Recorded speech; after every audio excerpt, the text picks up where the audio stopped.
Hi, everybody. Welcome. Happy Thursday. Happy almost June.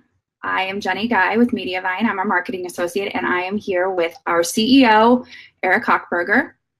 Hey, guys. And we are kicking off our summer of live with, we couldn't start it any other way than with our CEO, the guy who built all our ad tech. And we have some exciting stuff planned for you going forward in the summer. We're going to talk a little bit more about that as we go. But what we're looking for today is whatever you want to ask about Mediavine. We are here. We've got some prepared questions. I've got some stuff that you guys have asked on Facebook. But what do you want to know from Eric? Because if it's Mediavine, if it's ads, if it's site speed, he knows. I'm setting you up, Eric. Oh, nice. Site speed, yeah. Yeah, I know that makes you happy. So let's start out with a question actually from Carly Bittner. And she was asking about syndication. And Amber answered a little bit of this from her perspective, but I'd like to hear it from yours, Eric. Are you ready to just jump right into the meat? Sure, let's do it. All right, here we go. Carly says, I would love to hear about the pros and cons of being a contributor to others' blogs. I currently contribute to 2 blogs that are not my own. In a contract, it says I can post the blog post I write to my own blog in X amount of time. Both blogs, however, have differing information about how to do this the correct way. Would love to get that cleaned up so I know I'm doing things correctly. All right. I'm guessing the 2 ways that they differ that are giving you the ways to set up syndication are probably in very technical ways, such as how you set up the canonical URL, if I had to guess. And I don't think that stuff matters as much as people worry about. As we always say, Google is very smart. Syndication is definitely not a problem. If you set up your site to syndicate content, or if you're running someone else's content on your site, as long as you link to them, Google is going to recognize the site that you're linking to as kind of the authority on that one, and you're not going to be seen as duplicate content, so you don't have to worry about that. And syndication isn't going to be a problem if you're syndicating other people's content. And if people are syndicating your content, that's actually a great thing for you, because again, you're going to be seen as the original source. So when someone's linking to you, you're seen as the original source, and they're seen as the one syndicating. So you just got to follow the link, and whoever the link points to, that's who the original content is. And you're actually going to get a boost as a result of getting that link. So syndication, it's good for you. It's not a bad thing. So 2 thumbs up on syndication. We've heard that from the man himself, Carly. Do it. And we got some technical stuff on the canonical URL and those things as well. Hi, everyone that's just joining us. We are here for an Ask Me Anything with Eric Hochberger. He is the Mediavine CEO. We've got some questions here, but if you've got questions, please feel free to ask. So from Andrea, she is asking about, quote, the regular bloggy stuff, and she has 3 parts to the question. So she wants to know basically about SEO, ad optimization, and tools. So that we're going to start with the big SEO question. So talk to us about SEO, Eric, and I'm gonna kind of go away from Andrea and ask a little bit myself. So you guys, when you originally started Mediavine, the three co-owners of the company, you started out as SEO consultants, yes? Yep, absolutely. Back in 2004. Right. And then you used that SEO knowledge, you moved from being consultants to creating sites. So can you talk about that process and talk to me about how you used SEO to create sites?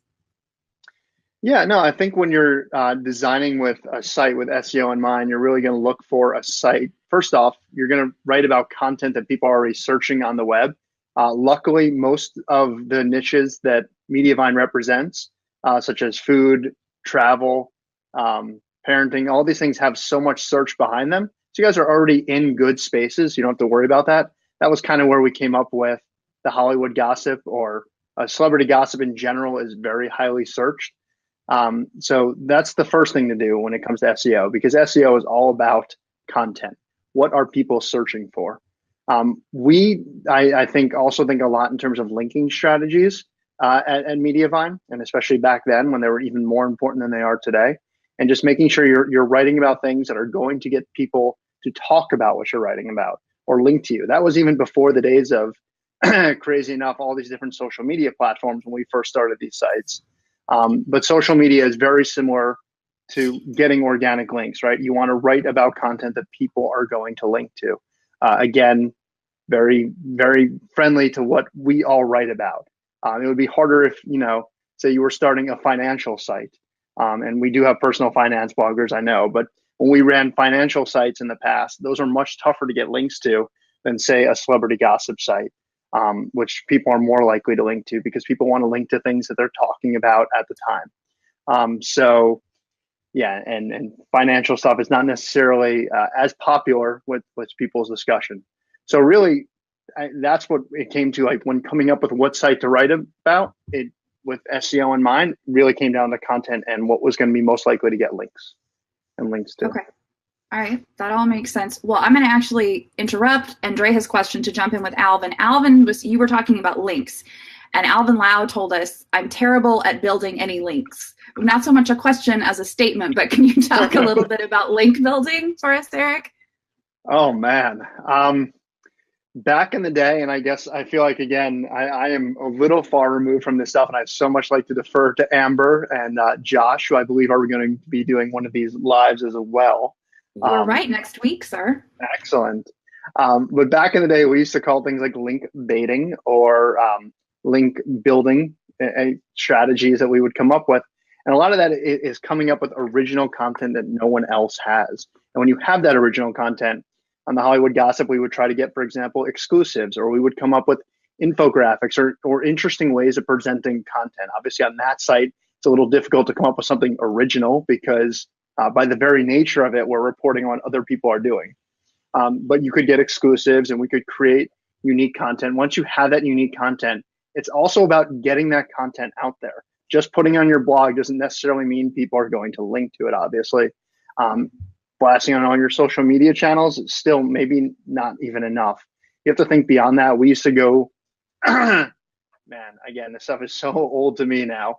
And I'm sure some of these strategies are a little bit silly at this point, but just talking to other similar webmasters, and you guys all have Facebook groups now to do that. When you have something original, coming up with groups where you can share each other's content, which I believe already exists, that's generally where I would go for link building.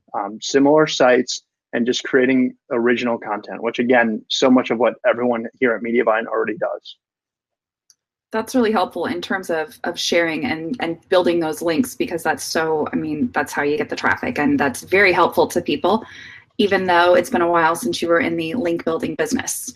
So let's talk about actually, I'm going to jump in with Amy. Amy just asked us a question live. So Amy Katz wants to know, she said, I'm still struggling with reaching teal on mobile. On desktop, my score is 5.6, but on mobile, it's 6.6. How can I improve my mobile score? All right, Amy, without seeing your exact site, it's going to be a little tough, but I'll give you the generic advice we give everyone, which it all comes down to the formatting of your content. And that's making sure, depending on the type of your site, first and foremost, the meat of your post is always at the bottom. So if you're a food blogger, the actual food, the recipe card should be at the very bottom of the post. If you're a travel blogger, for example, and you're giving an itinerary or something, make sure it's at the bottom and not at the very top of your post, so that no matter what, people aren't abandoning after they read the top. Or if you're posting a video, putting the video at the bottom. So you want to have long content where the object of what they're trying to get to is at the very bottom. And then you want to make sure that content ahead of that is formatted properly. It sounds like you're pretty close since you already had the desktop score, but really just hitting enter more often, as I think Amber likes to say, and that's just making sure you have short, sweet paragraphs of text. So 1 to 2 sentences, making sure you don't have that more traditional, when you're writing copy for school, and it would be 3 to 4 sentences at least per paragraph. You really want 1 to 2 for web writing, much shorter. So just hitting enter more often. The reason why that's so important is because at Mediavine, we don't break up paragraphs. We'll only insert an ad at the end of a paragraph because we don't want to break up the flow of what you, as the writer, have created for us or for your readers. So make sure that if you hit enter and you're telling us this is a spot where you could potentially break up the flow with an ad, do it. So just hit enter more often and insert images throughout your post, and make sure you have a good mixture of images and text, and you'll get the ads.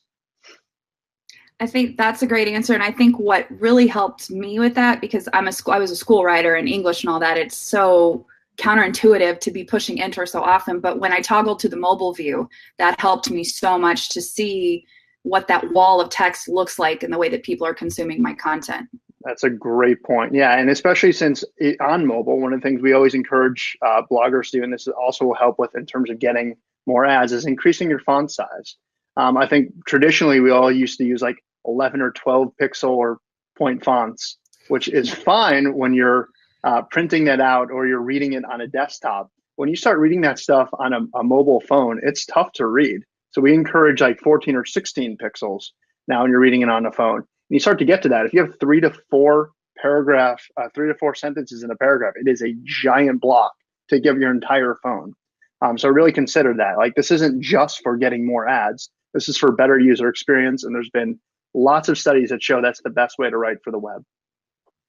I always think about people. I used to live in Chicago, and I would read blogs on the train, on the L train, on my phone. And I always think about people jarring around trying to read just this massive wall of text. And so that kind of helped me with the writing. But okay, Carly just asked us, Eric, is it possible to have too many images in a post? She says she's a food blogger, if that makes a difference. Well, I mean, it does make a little bit of a difference. So I think I share an unpopular opinion with food bloggers, and that I wouldn't necessarily do 6 photos of the same thing. I think if you can have unique photos throughout your post, and there's no such thing as too many images, as long as they're all unique and showing something different about that process. If you're a food blogger, maybe that's part of the step-by-step instructions of 6 different things of how to prepare this meal, things that you think will help your user, then I think it's useful. If you think this is useful to show another image to my user, then do it. If it's 6 photos of the completed thing from just different angles, then maybe that's not the best user experience. And I know that's not a popular opinion, so I should shut up with that one. But yeah, definitely more photos is a good thing if they're all unique, important photos. I know our travel bloggers have the most insane scores here because they have so many beautiful, unique photos in that particular, in their posts, because it's different photos. Each one is so different than the previous. Yeah, again, what I love is that everything we encourage people to do to make more ad revenue is really just being a better blogger, having a better website. And I think that having unique content in every photo is just great advice under that. So kind of jumping back to when we were talking about SEO, Marie Leggett asked us, how do you feel about internal linking? She didn't ask us, she asked you, because I have no idea. How do you feel about it, Eric? I'm obsessed with internal linking. Yeah, no. So one of the things we have with, again, like the Hollywood gossip, we have our own internal CMS here. We don't use WordPress, though we are moving our stuff over to WordPress. One of the things we used to have was like a requirement of number of links in a post. I would always say, like, you should have at least one internal link per paragraph, ideally. Like, you want to link to yourself as much as possible. That's your way of showing related content to Google in your post. It's so important, and to your user. Just think about what is related to this paragraph I'm writing about on my site. Most of you guys have been blogging for years. You have so much content on your site. There has to be something related to what you're writing about. So I would say at a minimum, you should have 3 to 4 internal links per post and shoot for more. And then make sure you also have an external link on your post. One of the best ways Google determines what your post is about is by linking to someone else. So external links are not a bad thing. And make sure you don't no-follow them. I don't know why people love to do that. No-follow things if they're affiliate links, for sure. Or if you're paid to put up that link, then definitely no-follow it. But just a regular external link does not need a no-follow. We actually have a really great blog post on that by Joshua Unseth, who's coming in next week, all about creating links. So check out the Mediavine blog for that, you guys. Okay, we're getting some questions here. One of them from a Mediavine co-founder and co-owner, Steve Marcy, is asking, does social traffic boost SEO in any tangible way? He gets this one a lot. I probably can't speak to that any more than Steve could have. I don't think so. I would definitely let Josh get this question again. I don't think there's going to be a direct correlation, but obviously anything that's getting a lot of love on Facebook is getting more users that are more likely to link to it on something that is publicly accessible by Google. So the reason why social media wouldn't typically count is because when Google goes to parse that social media page, it's going to have a no-follow link to you. Because Facebook doesn't have a follow link to your site or Pinterest or whoever they may be. But those things do rank in Google, as you've seen pins show up in Google. So it's never a bad thing to get more social media to a post. So indirectly, I would say, yes, it is absolutely going to help your ranking. But directly, maybe not, but I don't know how much that matters. You should definitely incorporate social media into your SEO strategy, though, whether it's a direct or indirect. Good answer. Excellent. Okay, Ivy wants to know. She says, hello there. And I believe many other bloggers are not very computer savvy. Have you ever considered hiring tech people with general tech knowledge who can help us solve some of our problems against a fee? So typically when it comes to technical help, what we do in general provide more of it than we should, but you can always email into publishers@mediavine.com. Almost half of our support team is actually programmers. There are support engineers. And so we do have some, and they'll probably kill me for saying this, some free technical resources we can provide you. We can also refer you to people that you can pay. Obviously, we're not going to build you custom things for your site. That's something you need to outsource. But for small, minor technical things, we can definitely help you out. And again, sorry, support team, we love you. I don't know if we're ever necessarily going to be your support team for hire, but I mean, that is one of the things we're designing and building all of these WordPress plugins for. And that's to make sure that for non-necessarily technical people, you're going to be able to get all the power you need to be able to build your site the way you want it. So the plugins are coming, and they should hopefully reduce the need for your technical knowledge or need to hire someone with that technical knowledge. Oh, Eric, speaking of those plugins, can you tell me a little bit about them in general, and then when we can expect them? I know that they are highly anticipated in the Facebook group. So our first one, which I guess, I don't know if I want to spoil the new name of, do we? Yeah, let's spoil the name. Let's do it. Oh, okay. All right. Facebook Live people hear it first. So we're actually renaming the Mediavine, or naming for the first time, the Mediavine recipe card is going to be called Mediavine Create. And Mediavine Create isn't just about recipes, because as many of you know, Mediavine is not just about food bloggers. So it's going to eventually allow you not just to create recipes, but non-food based things as well. Whether that's non-human consumable food, such as dog treats that Google would knock you for putting inside of schema, or things such as DIY or craft. That's all going to be possible with Mediavine Create. And that one is coming out into testing next 2 weeks into beta testing. And we're hoping for a mid-June release still.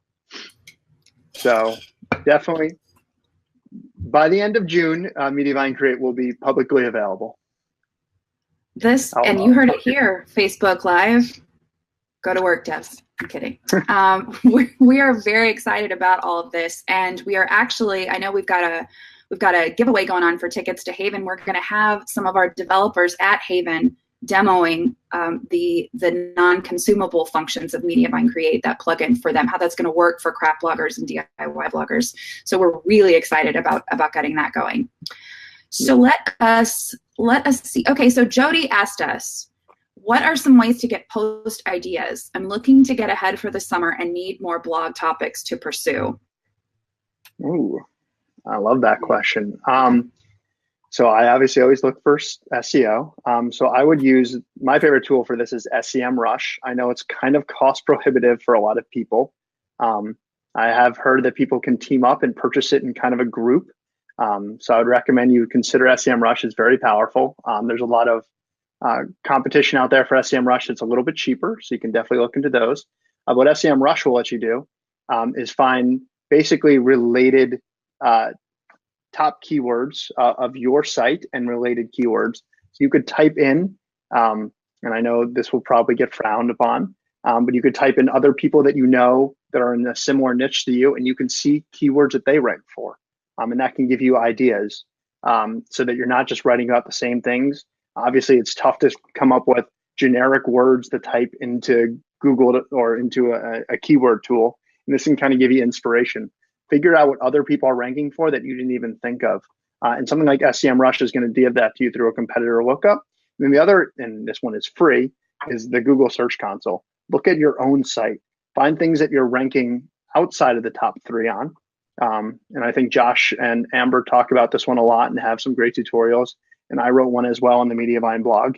But really using Google Search Console to look within your own keywords, things that you're not in the top 3 for yet, and then find related keywords to those. And then linking back to the ones you're not in the top 3 for to boost that original ranking. But yeah, look within your own site for new content to write, and then look towards your competitors or your friends. Yeah, why not? So, okay, boss.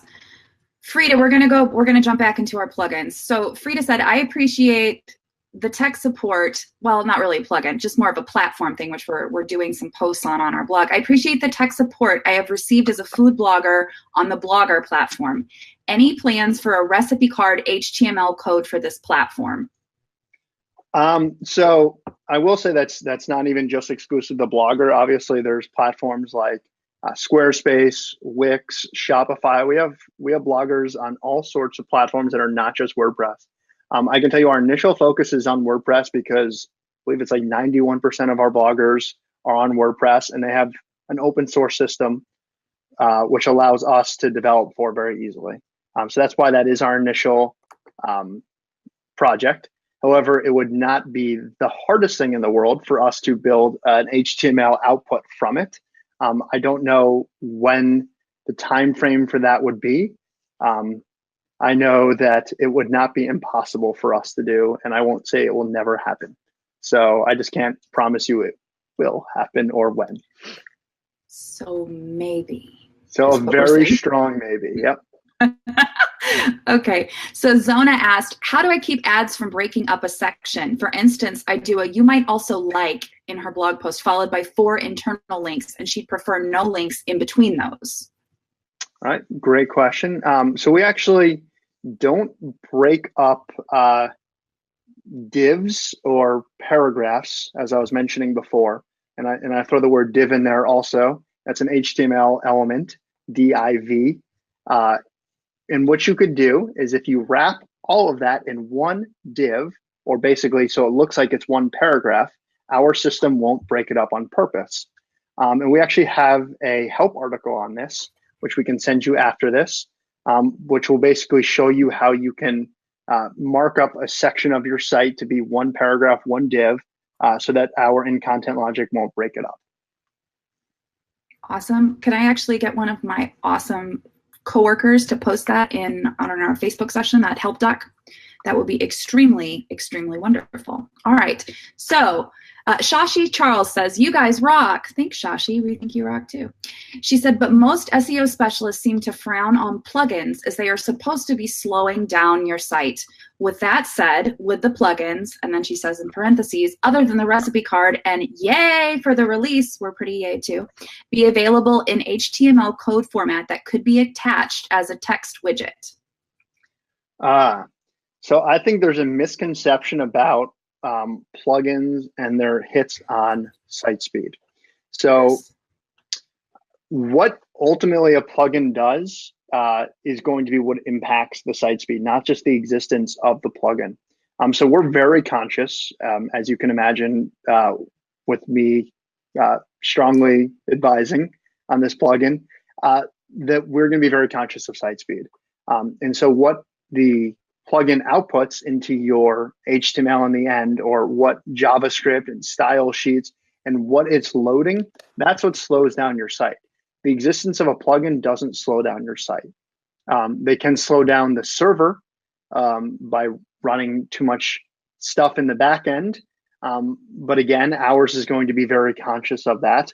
So I would not, if we did have an HTML output, I would not turn off our plugin and just run it that way.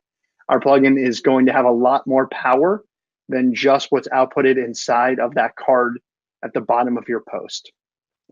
If we did offer a version for people like the blogger sites that we were saying before, that would be a scaled down version by the nature of what it has to be, because we can't output the stuff we would need to. That would be a bare bones. We want to be able to give bloggers the ability to finally have a recipe card, not necessarily what you'd want to do if you're on WordPress. So I don't know why an SEO specialist would just be telling you that this plugin, all plugins are bad. Most plugins are bad. They are correct. That's just because the WordPress standards are a little loose. But not all. I can tell you that you don't have to worry about when you're installing our plugins on the hit the site speed. That's not going to be a thing. Yeah. All right. No, that's good. That's good. I think that you're right. That's such a thing that don't get plugins. They're terrible. They're terrible. And I can say that I saw yesterday with my own eyes that Food Fanatic, one of our owned and operated sites, has a 99 out of 100 on GPSI. So Eric Hochberger is feeling the need for speed every day of his life. So I guarantee you that a Mediavine plugin will be fast. Don't worry about that. They will help you hit all the site speed metrics. There you go. All right. So Marie Leggett is asking about Mediavine Create. She wants to know how would some on the fashion side work with Mediavine Create. So she's asking about fashion, how we can incorporate that into the Mediavine Create plugin. So at the start, we won't be able to. We have plans. We think there's, so initially, I think this is more going to be geared towards food, DIY, and craft, as we were saying before. We want to treat fashion is definitely on our list, fashion and travel a little bit differently because we think they're very unique spaces. Especially, I know there's a lot of affiliate opportunities, especially in both of those two. We want to make sure we're very conscious of that with whatever we're designing. So it won't be out the gate.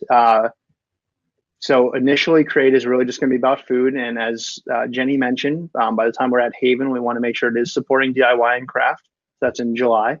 And I can tell you fashion and travel are high up on our list.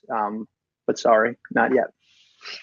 We're getting there. We're getting there. So Michelle Price wants to know, we're getting back to an ad question. I was always teal and over the minimum. I'm talking site health here. In the last 2 to 3 weeks, I noticed that in-content ads are green instead of teal. Any ideas why this has changed when content hasn't? So we haven't made any major changes on our side to the in-content logic, certainly not in the last 2 to 3 weeks. So I would guess it's probably a change in the traffic on your site, that they're just visiting different pages. If you want to email in to publishers at Mediavine, we can definitely do like a quick site audit for you and see if there's anything we can catch. But as long as you're green, you're generally still in pretty good shape, but we can take a look. We actually, Eric, have a blog post coming out today that is rocking the Mediavine dashboard, and it talks about how to use the dashboard and the site health lights to work and optimize. And when you get those sudden changes in your site health lights, but no changes in content, how to self-diagnose and work on that. But absolutely emailing into publishers works as well. Blog. Love it. Thanks, Jen. You're welcome, Eric. Susanna wrote a great post. Okay, so I've got a GDPR question. Are you ready? Oh, can't wait. It's been a while. You knew it was coming. Okay, Sarah Chenalone says, GDPR question. I see some bloggers adding a second checkbox field to their comment section. It looks clunky with the built-in WordPress cookie checkbox. Does anyone know if this is something that we actually have to be doing? Also, Akismet, which is a spam filter, added a data usage notice under my comment box. Is this enough so that I don't need a checkbox? I feel like the comment section is becoming so crowded that no one will use it. So unfortunately, I do think that's going to be necessary. So Akismet, which is adding its data collection for how they do spam detection, because you're actually sending the comment out to Akismet, is separate from that checkbox of how you're going to be storing their data, such as their email address in your database. So those are two different types of data collection. So you technically do need both of those notices. You would only need them for users in the EU right now, but obviously it's very tough for WordPress to differentiate between the EU or a regular user. So all of your users right now are going to see both of those. And yes, it's clunky, but unfortunately that's the nature of notifying your users about data collection. You have to notify them and it has to be at time of collection. So that's really the best place, as bad as it looks.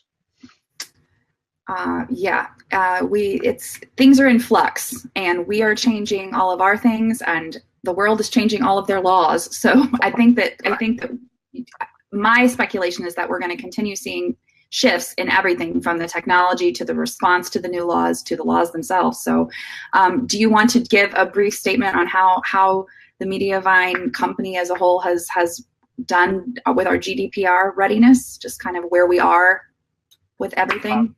Sure, I would love the chance. I knew you would. Yeah, I would definitely recommend you check out, if you're not already running it, that's the Mediavine Consent Management Platform, or the Mediavine CMP.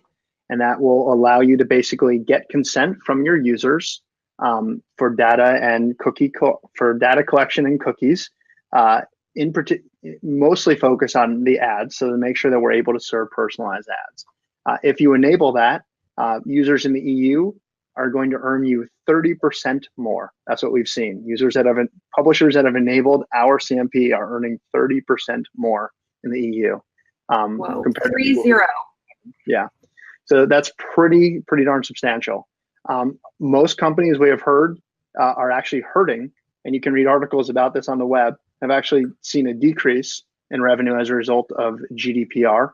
And our publishers are seeing an increase in revenue as a result of GDPR because of the work that was put into that CMP.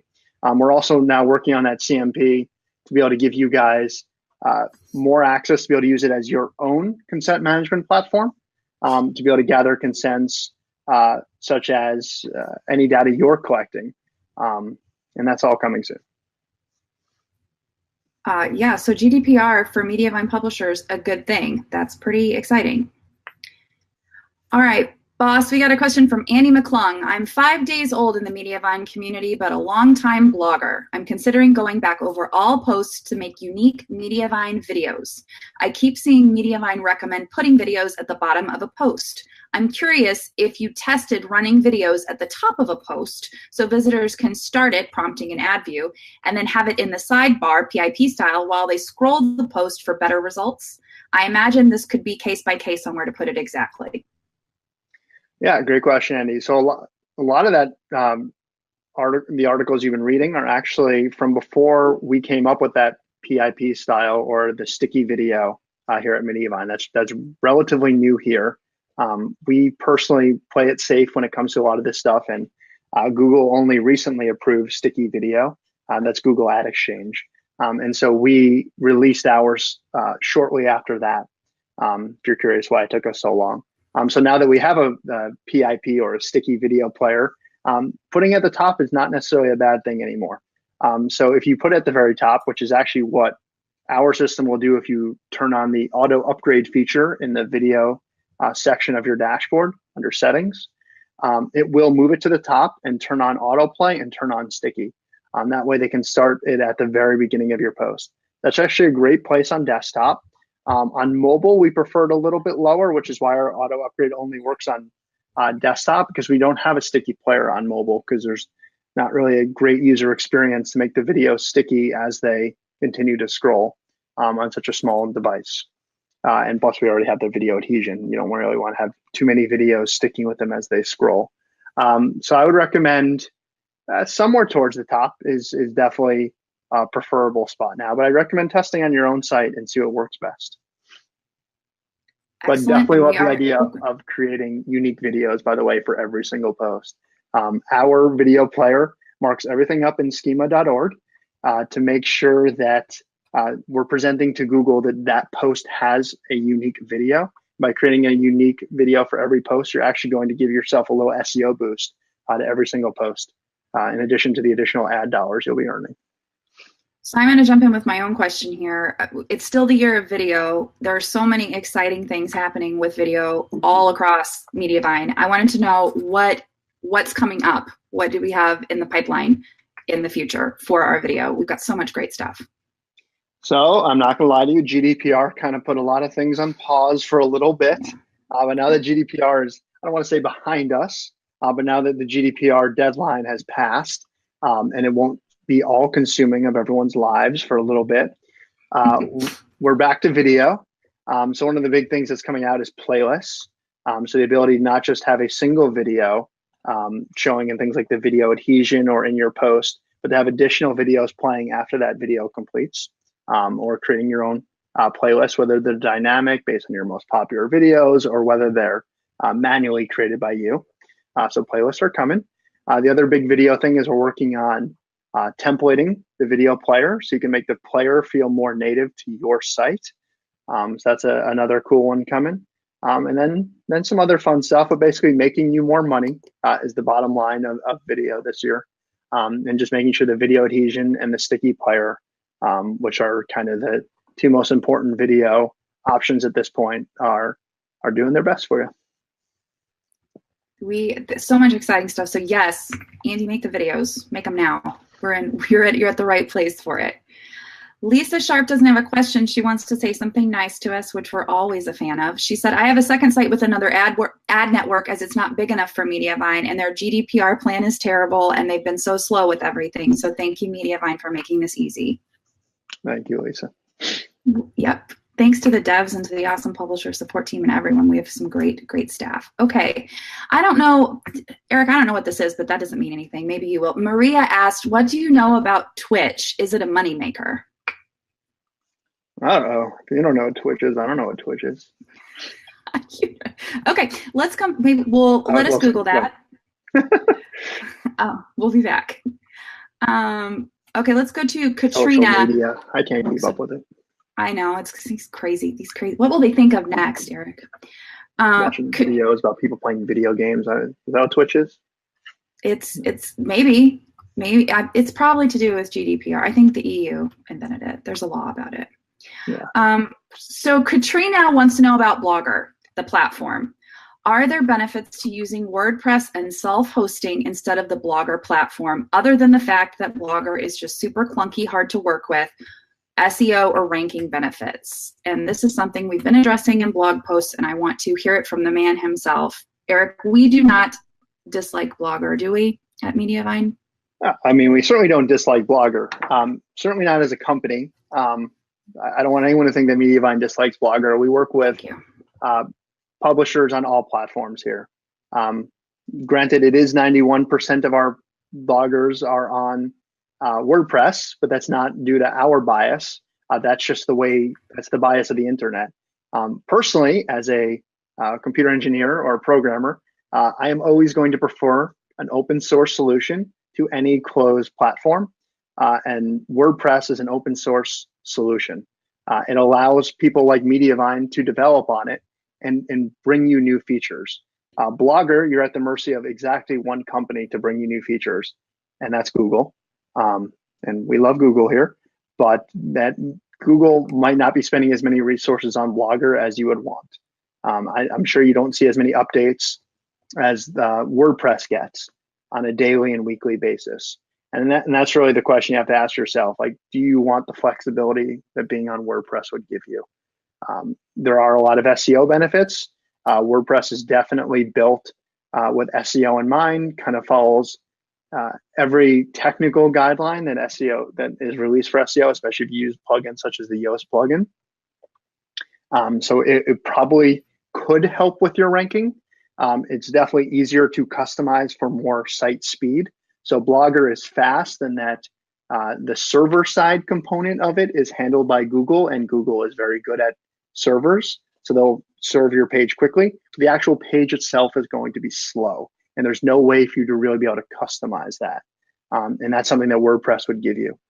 So yes, in general, I would say there are a lot of benefits to moving towards WordPress, but we're certainly never going to make anyone move to WordPress. I can promise you. Like, that's not our agenda. It's not our MO. We support bloggers on all platforms. We are not getting kickbacks from WordPress. We are not on the WordPress staff. That is not happening. Well, it's an open source project, so they don't have any money to give us either. Yep. I think we I think we donate to them, if anything. Great. Let's not commit ourselves to donating to WordPress on Facebook Live. Programming. I know. So I just wanted to quickly recap a comment thread that's going on. Marie was asking if the video we were talking about is with native videos. We had someone say, yes, video we create, you can upload it into the Mediavine dashboard. Marie said, shut your face, I have tons. So we've made Marie's day. All right, so let's go on to Michelle asked, I'm seeing push notifications and newsletter signups and video ads, etc., that cover the Mediavine sticky ad as you scroll. Are we okay to do that? I love the sidebar space to house things, but I don't want to run afoul of anything we need, we being Mediavine. Yes, that is actually a problem, and we see it all the time. I don't like to throw plugins under the bus, but there's a particular one that encourages you to sign up for things like Pinterest or newsletters that comes out of the sidebar, and it very likely will overlap with your sticky ad. And that is a problem. That's an ad policy violation, number one. So it could get you in trouble with people like Google. Luckily, you work with us, so Google would first contact us before kicking you off, but it is a policy violation. That's first and foremost what you have to worry about. Second is if it covers enough of the ad, it's actually going to hurt your viewability. So remember, a user has to see a certain amount of the ad on the page for over a second for it to be considered viewable. And now if half of that ad is covered up by a notification, they can never see enough of the ad for it to be counted as viewable. So you're never going to get paid for that ad by people that are only buying for viewable ads, which is a lot of the industry now. So I would strongly discourage allowing anything to overlap with the sticky ads. Again, policy violation, but also it's going to hurt your earnings. So consider using a different part of the screen. I know we take up the sidebar, which is where everyone wants to run things, so you're not running it on the content. But it's all unfortunately a balance. Absolutely. All right. So Marie also asked, are there any plans to allow infinite scroll adjustments? She says she loves this, but it's required to turn it off. Yeah. So one of the issues with infinite scroll is that basically it needs to be a two-way communication between your site and our script wrapper to know when there's new content on your page. So it will be coming eventually, but it's going to require resources on both of our sides. So yes, I would say it is eventually coming, but for now, please keep it turned off. Otherwise, basically what ends up happening is you'll add more content to your site via an infinite scroll. So let's say you're doing one that loads another article when you get to the bottom of your article. Our script wrapper doesn't know that there's all new content on that page, and something has to tell it that there's all new content on that page. It can't just automatically detect it.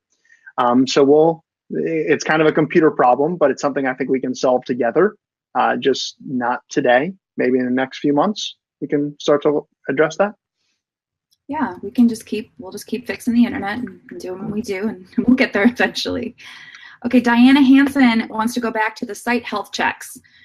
Stay tuned for that blog post today, Diana. Okay, so she says hers has gone down, but her traffic is way up on both of her sites. She did enable sticky videos on both sites within the last month. Could that have caused the hit to her site health? No, we shouldn't really see sticky video causing any hit.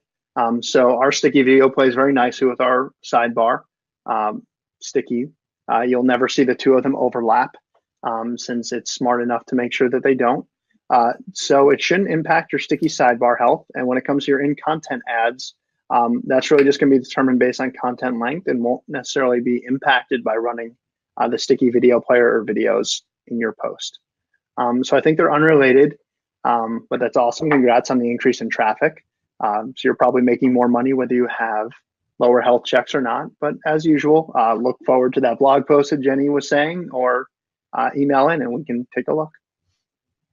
Oh, okay, Eric. I don't know if you were guessing, or Valerie Cooper told us her teenage son listening in the background says Twitch is a live streaming website for video games and cooking and music.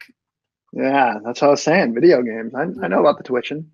You're practically a teenager, Eric. I know. That's so cool. You are very cool. All right, I'm going to go back a little bit to something that I know you love to talk about, and that is ad optimization and bottom line making more money. So I know people can feel overwhelmed when we start asking about optimization and doing things when you have so much content and you've been publishing for so long. So can you tell us the top 3 things someone could do today with ad optimization, and what could people do every day? Maybe make a practice. Like today I'm going to take my vitamins and I'm going to let the dog out, and I'm also going to X, Y, and Z to optimize. Well, I'm sure you'll know what my first one is going to be, and that's site speed. The most important thing to your ad performance is actually your site speed, and that's also the most important thing to your traffic. So it'll be the most important thing to your overall revenue. So focusing on site speed first, just making sure your site and content load quickly. Remember, our ads load after your content. So you got to make sure your site can load quickly so our ads can begin to load. That makes sure that your ads are seen. And ultimately, how much you get paid is based on how many of your ads are seen. Which brings us to the next thing, which is making sure you have very engaging content. And that's not just, I know that's a hard thing to quantify, but when you're writing a post, make sure you're not just inserting fluff in order to get more in-content ads to show up. You want to make sure you have ads that are being seen by your users, not just loaded and scrolled past.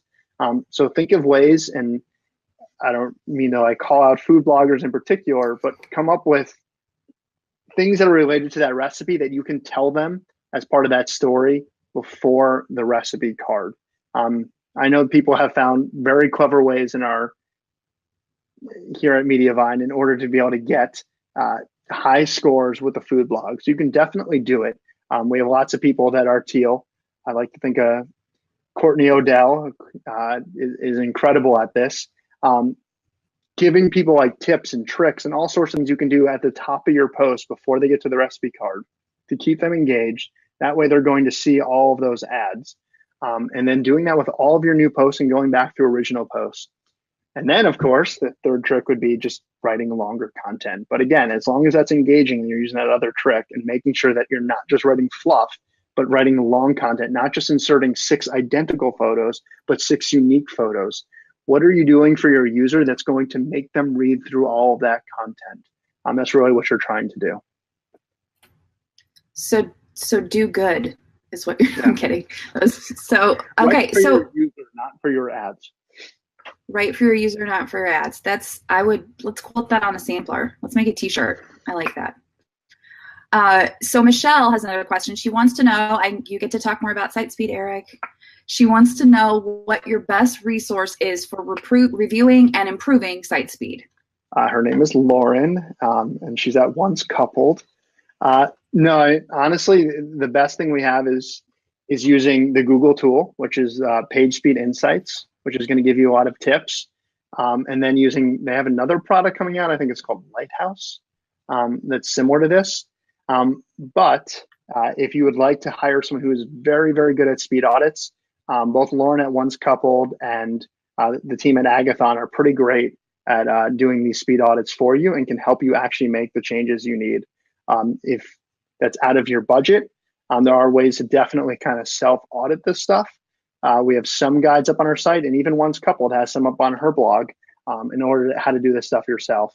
I think making sure you're using the right tools is very important. I know there's a lot of site speed tools out there, but the ones that we and you should care about are ones that measure how quickly the first screen view of your site loads.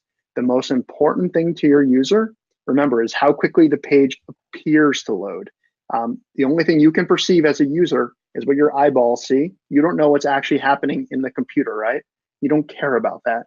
You want to see how quickly that site looked like it loaded to you. And so what's going to happen if you're using the wrong tool, it's going to look behind the scenes and see how long the entire site, let's say, took to load. You don't care about that. You just care about that first screen view because in theory, as soon as that first screen view loads, the user's going to look at that. By the time they scroll to the next one, the second screen view has had a chance to load. So that's why Google subscribes to that theory of how quickly you can load that first screen view. That's why Mediavine's obsessed with that. Again, that's why we lazy load all of our ads to make sure they get out of your way and the first screen view can load quicker. So make sure you're using a test that does that. So that would be the Page Speed Insights test. And the other is webpagetest.org. That's another one that's actually mentioned by Google. So we would recommend taking a look at that one as well. And it has a score. I can't remember the name of it right now. That basically measures how quickly your first page loads, page view. Screen Great, view. and that's actually what Katrina asked too, is the best way to check site speed, and we pretty much GPSI, right? Google Page Speed Insights is exactly where you need to go. All right, so I've got a couple of fluffier questions for you, but they're not feelings questions, they're fluffy questions. So, Eric, do you have any pets? No, you can't. You don't have any pets? I have two wonderful Shih Tzus, Oreo and Millie. You told me no feelings. They're masculine. Are you going to feel feelings if I ask you your pets' names? Yeah. Oh, Oreo just turned 14 last oh, week. I know. well, that's cool. You guys almost share a birthday. I know. He stole it. Okay, Diana wants to have links to those site speed checkers. We can absolutely do that. Marie says, what's this Guggenheim update? We'll get you away from your dogs. Thank you, Marie. So WordPress, with their new version, is it WordPress 5.0? I wish I had my WordPress guys here right now who know this way better than me. Have an editor coming out that's called Guggenheim, and it's a complete change to the editor. And apparently the community either loves or hates it, and it's very divisive. It's going to be a lot more powerful, I think, for users long term. But yeah, I mean, it's going to break a lot of your plugins, unfortunately. So there's ways to update the 5.0, but still run the old editor, which I think is what we and everyone is going to recommend for a while. We're going to make sure, and I think we've already done this, that like the Mediavine Create and all of our plugins will work with the new Guggenheim update. But it's a matter of time before everyone else makes those same changes. So that's kind of the scary thing happening. It's basically a new editor that you use in the back end in the admin when you're writing your post, which is obviously a big deal to you guys. And it's going to change things for the better long term. But like all things, it's gonna suck in the short term. Growing pains. All right, we've got one final question from our new publisher, Andy. He says, last question, if there's time for a second one. I have never had comments enabled on my site. I realize there could be an SEO benefit with comments, but fear that enabling all posts with 0 comments after 6+ years of posts would look bad. Have you noticed that blogs with comments enabled generate more ad revenue due to sidebar scroller or mobile bottom ad? Should I do it? Comments are a weird thing when it comes to ad revenue. Weirdly, advertisers don't love comments. They're considered UGC or user-generated content.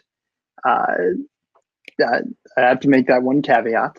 But there is potential SEO benefit absolutely from comments. If people are writing, and especially if you're responding, that is great content that is generally related to the post. If you take a look at a lot of the Mediavine blogs, for example, we will respond to all of your comments with answers and links, and Google will look at that as additional content to the post because it is. And a lot of users will go down to there to get additional questions or answers, as you can imagine. I mean, that's the idea of the comment. So yes, useful comments will absolutely be an SEO boost. I don't know if it's going to look bad to your users to have a bunch of old posts with 0 comments. It's going to look like it is low engagement. You can maybe get rid of the counter if it's at 0 and just say the word comments maybe. There has to be a clever workaround you can come up with. But I don't think comments are a bad thing. I know they're less and less popular these days because users prefer to talk on social media. There's our old-fashioned people like us that don't know what Twitch is that still use comments. The day your boss calls you old on Facebook Live. Okay, Courtney Odell says, I swear comments help me, but also ratings. Okay, yeah, people are liking that. What do you think, Eric? So yes, you're a comment fan. You'd say yes. I would say yes, and just make sure, and I know most of you guys already do it, you're answering in your comments with technical detail. I know a lot of people use them as a chance to, be sarcastic, which is also fun too. But make sure you answer in your comments with useful, useful information to your user and to Google, and putting in links in there. It'll be good for you and for SEO. All right, last question. What is your favorite thing about Mediavine, Eric Hochberger? You're trying to get feelings. I want you to cry. That's what I'm doing right now. No, honestly, it's in our mission statement, and it's helping publishers and create sustainable businesses for a long time. And that's what we love about Mediavine, is that we're able to continue for all of us to grow together. All of the heart emojis, everyone. Do it. Get that. Okay, so thank you so much. This is our first summer of live. We had great questions. We had great answers because we had the man here, and we are so happy that you guys joined us. This is going to be available on our YouTube channel as soon as we get this put together. And next week, we have Josh Unseth and Amber Brace-Girdle, co-hosts from the Theory of Content podcast. We're going to be talking all things SEO, so please come, bring your questions. We're going to be here. And the week after that, I will have Mr. Hochberger back with me, and we are going to be revealing the 2019 Mediavine conference dates and location. So we are quite excited about that. Lots of stuff coming. And please comment here, tell us, send an email, let us know what you want to see during this summer of live. We've got lots of slots, lots of exciting stuff coming, and we are excited. So goodbye, Mr. Hochberger. Thank you guys all for joining us. Thanks, guys. Have a great day.